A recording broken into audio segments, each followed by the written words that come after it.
Hello, and welcome to the Culture Cave. I'm Anthony, and I'm going to break down the 1899 trailer for Netflix.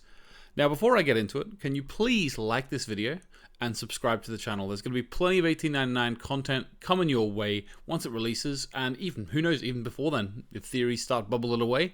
There's going to be a podcast as well when we eventually get the release, and Connor and I are going to be going through episode by episode, so you don't want to miss it. Subscribe to the channel, guys, and you will not be disappointed.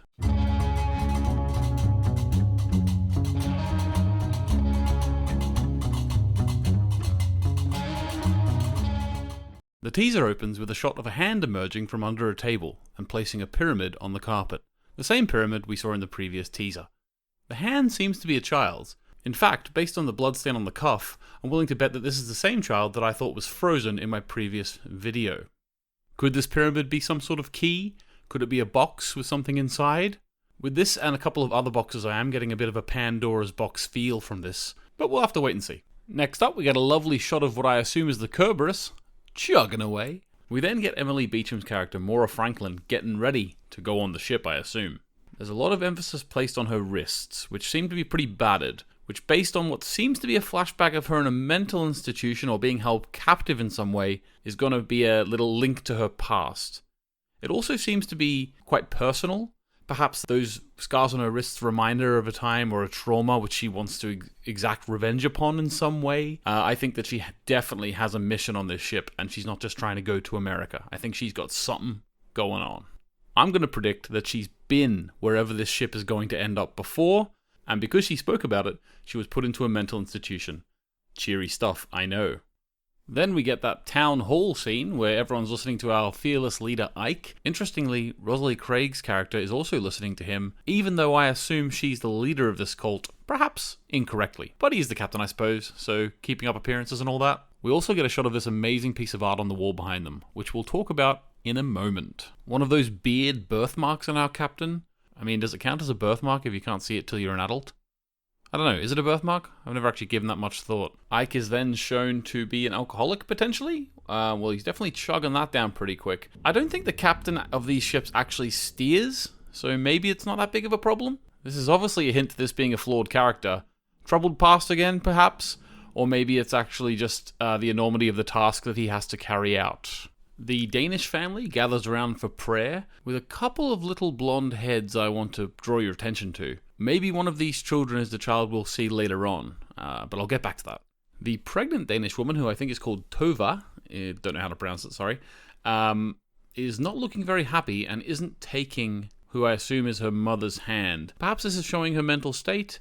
She is reflecting upon something from her past because it immediately cuts to her running through a forest. Now, this in the fandom has been referred to before, and there's been some work done that perhaps this character has been sexually assaulted in the past. Perhaps that is even resulting in the pregnancy. Based on what happens in this trailer later on, maybe she is exacting revenge upon the person who made her pregnant. R-A-P-E'd her, I want to say. Perhaps, maybe. There's definitely a lot of trauma in this character's past, which is going to be interesting to find out about. And she does seem to be gearing up Hot Fuzz style for a bit of revenge later on. We then have a couple of shots in quick succession. This guy, who seems to be having a gun pointed at him. The priest, who doesn't look happy. We then have a shot of someone taking a gun out of their trousers. Now, the color scheme here almost fools me into thinking that it's Maciej Muziel, who works down in the steam room, but it's not, because you can see this shirt has buttons on it, whereas his shirt does not. We don't seem to get another shot in this trailer of anyone wearing this costume. Maybe it's underneath some jackets or something, so this one will have to wait for the show to get released. The trailer does try to imply that this gun is being pulled on Clemence based on the next shot, but I'm not convinced because the lighting is completely off, and I think they were just doing some trailer teaser magic here. Having said that though, she does seem to be shocked, or she does seem to be backing away from something, so maybe someone is attacking her or something like that. Maybe she's seeing one of the frozen people. Who knows, but definitely seems a bit worried. A shot of some lovely tea being poured with a triangle, if you can see it on the bottom of the cup. Triangles everywhere. Triangles everywhere. Seem to be the Earth symbol as well, everywhere in this ship. Rosalie Craig's character, Virginia, is talking to Maura Franklin, and then they all have a little uniform sip of tea. Nothing wrong with that. Nothing wrong with that. Definitely nothing culty going on here. Well, that is except for the room that they're in, of course. A little bit like Adam's Lair in Dark, this has got a big image at the very end of the room, really cool, which I'm sure will hold many secrets to this show. When you blow up the image, you can see that there are two ships with two figures standing in front of a whirlpool with a triangle inside. Now, later on in the trailer, we'll see what that whirlpool is, or the maelstrom, as I was pointed out in a forum earlier on. I know the word now, so thank you very much. Also, so this whirlpool with the triangles inside seems to be worshipped or expected, I suppose. These two figures in the front, now who are they? Are they guarders of the gates of hell? Is that Heracles, surrounded by Cerberus, the dog, just like in this image here? Is that Prometheus, surrounded by fire? Who knows? I'm sure those characters will be explained, and they will have a story, but we'll have to maybe wait and theorize. I'm sure I'll theorize, but we'll have to wait for the show to find out.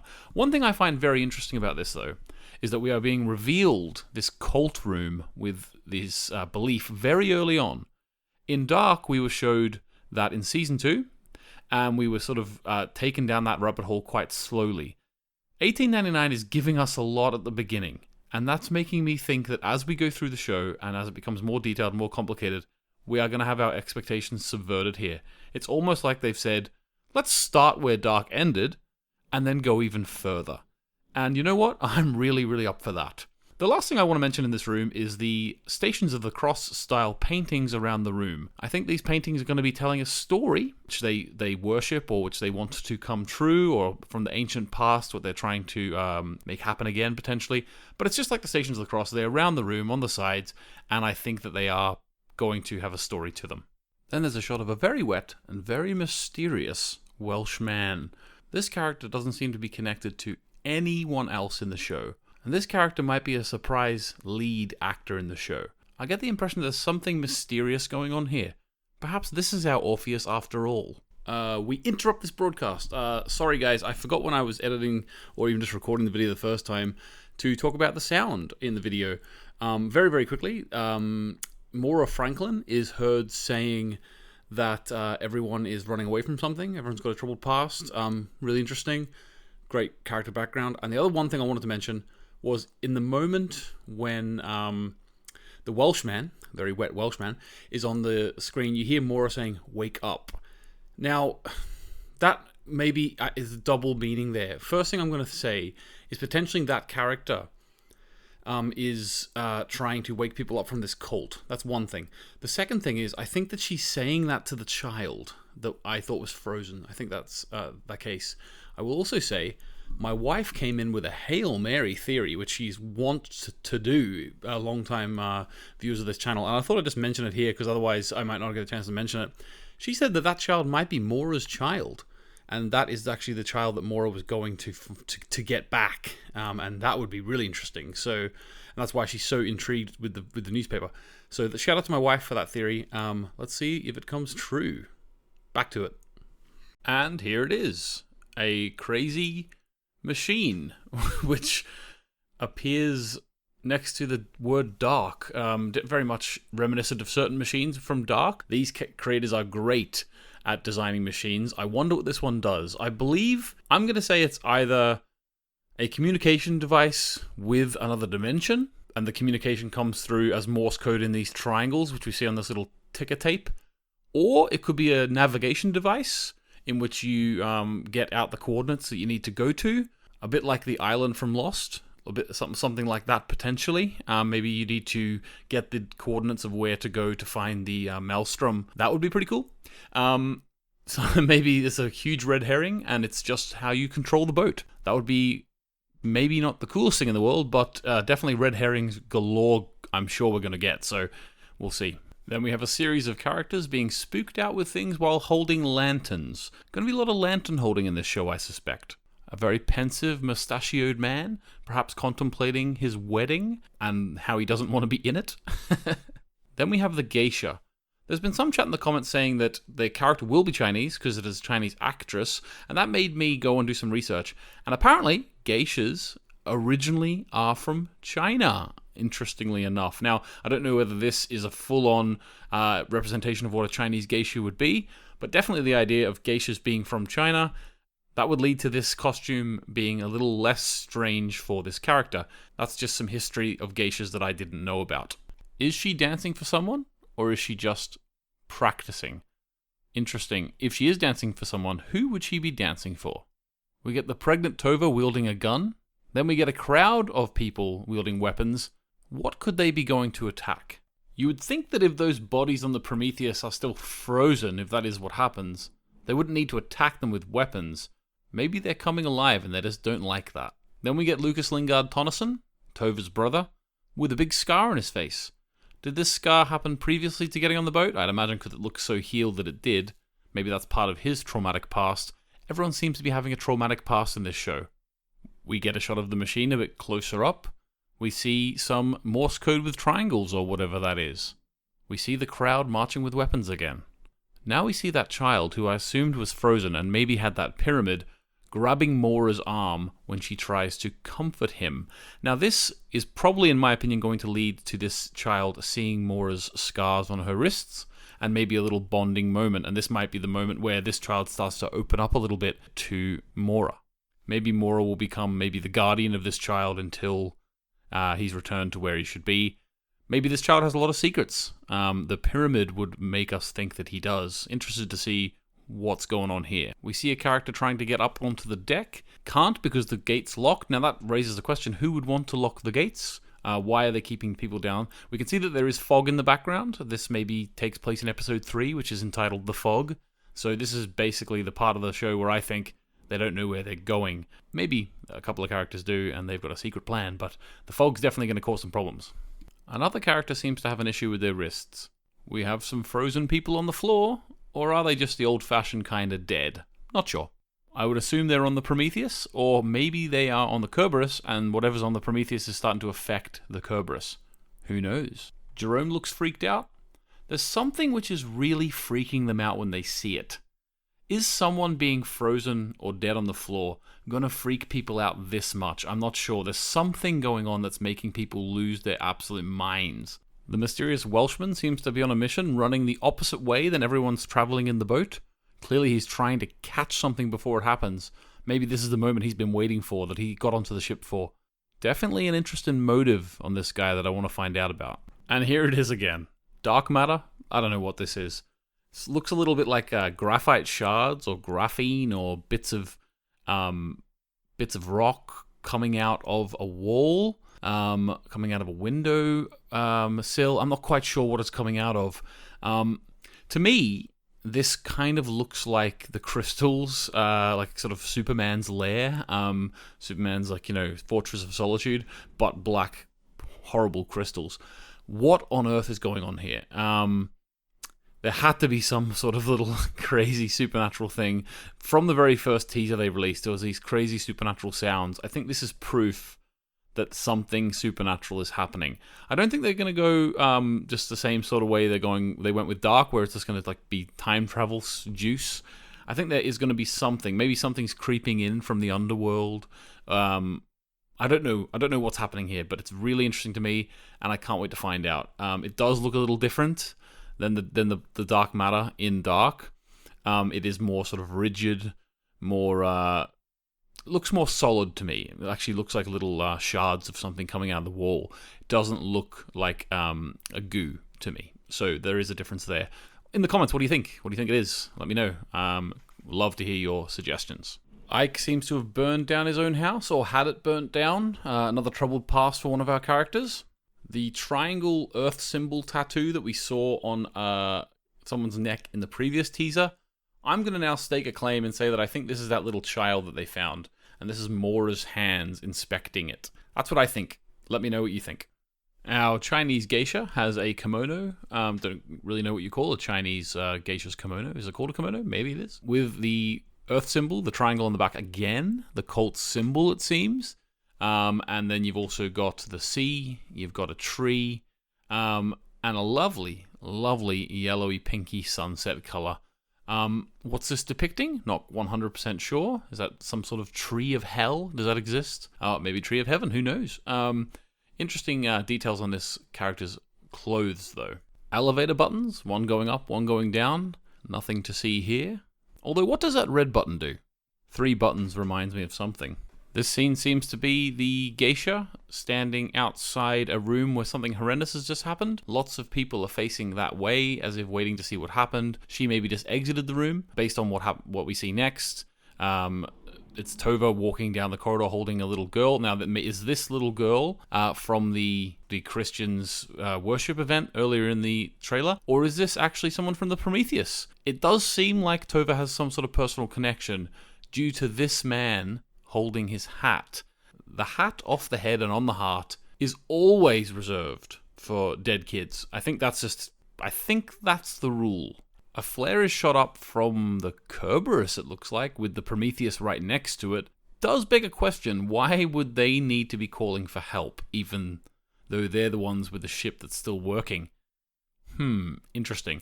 I will say, though, this particular shot sends shivers down my spine and makes me think that I'll be a bit scared in some aspects of this show, because I am terrified of the open water. I've been on ferries and things before, but if I stand out on the rail, my life flashes before my eyes. I hate the open water, and I think I'm going to be scared at some parts of this show. Beautiful shot, though. A very sad Lucas Lingard Tonneson looks up at something. Tova is being embraced by Clemence here. Maybe this is where the child dies. Maybe something else. Who knows? There's some blood on Tova, so definitely something has been attacked, or someone has fallen, or something's happened. Probably that child is what I'm thinking. Maura looks very concerned, and then we get characters out on the deck, looking at something off in the distance, perhaps the fog, perhaps the Prometheus, perhaps what we see next, which is an absolutely massive whirlpool, a maelstrom, if you will, where the Kerberos seems to be drifting into it, which definitely does match up with the image from the hall or the dining room, whatever you want to call it, where it does seem that the ships are entering, or next to, anyway, a big whirlpool. Are they going to the underworld? Are they going to Davy Jones' locker? Where are they going? This is really interesting. Maybe that's just the end of the season. Maybe the Kerberos goes down there, they all die, end of. I don't think that's going to be the case. I don't think it's time travel. I've said before, I think the creators even said it's not time travel. But is there another dimension? Are they going to literal hell? What's happening here? I am so excited. The interesting thing is that I think there's a way to get back, because I think some of our characters will have been down this whirlpool before. But actually, I even theorized in this video, perhaps Maura, and that's why no one will believe her. Maybe she knows what's out here. Really, really interesting, and I'm loving this shot. Oh my god, how amazing is that shot? Also, just to add, I do believe that it looks like an eye, this whirlpool. It makes me think, through the eye of the needle, are they actually going to heaven? Biblical reference? Or is there some reference in mythology of some sort to an eye being the gate to hell? I'm not quite sure. I'll have to look into this, but it does definitely look like they're going through an eye. The eye of the storm, it would seem. So that's the teaser.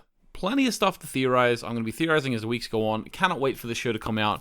I'm sure you guys can't either. Let me know in the comments anything you'd like me to cover, or anything that you want to ask questions about, or anything you noticed that I didn't. There is another video, 2-minute behind the scenes video. They mostly cover the idea of using the volume technology, which we have talked about in the past. It's really exciting, and it's going to give the show an amazing look. I mean, some of the shots in that video are amazing. What I will say, though, is that there's 2 things that I want to note. I believe we got a little bit of Anton Lesser talking about the volume. Now, his costume was really cool because he had like the little culty symbols on it. Looked a bit like a priest of that cult. I think this character is going to be sort of a wise character who speaks in like sort of long monologues like we've seen in Dark. And I do think that this character maybe is the one who's talking and doing the monologue over the top of the end of the teaser. People are oblivious to reality. They only see what they want to see. And all they have to do is shift their perspective to see the full scope of things. So that's interesting to me. Looking forward to seeing that character a bit more. Not seen any of him anywhere. So maybe it'll be a small role in the first season, and then grow and grow from there. The other thing I wanted to mention from that 2-minute video is that Baron Odor seems to be daring us to figure out what this puzzle is, and saying, you know, that we won't know what's coming. We won't be able to find out what the true meaning of the show is. He really seems to be daring us to do this, to follow the puzzle, follow the clues. So that's making me really up for it. I think that there's no chance that a creator would come out and be this on the nose with saying, it's a puzzle, you've got to figure it out, you've got to find the true meaning of the show, unless he was very confident that it was going to satisfy. I think there's so much more to this show than we've seen so far. I can't wait to be confused. I can't wait to go through the journey with you guys. Remember, we are going to be having After Dark podcasts with Conrad and I, going through episode by episode. As well as that, we're going to have breakdowns, and we're going to have reviews of the show, and there's loads of theories between season 1 and 2. I cannot wait. So make sure you subscribe to the channel and like this video if you want to see more, and comment, let me know what you think of my ideas, and let me know also what you want to see from this show, because I really want to just talk about the show. So let me know anything you want me to do about it as well. So guys, thanks very much for watching, and I will catch you in the next one. Bye.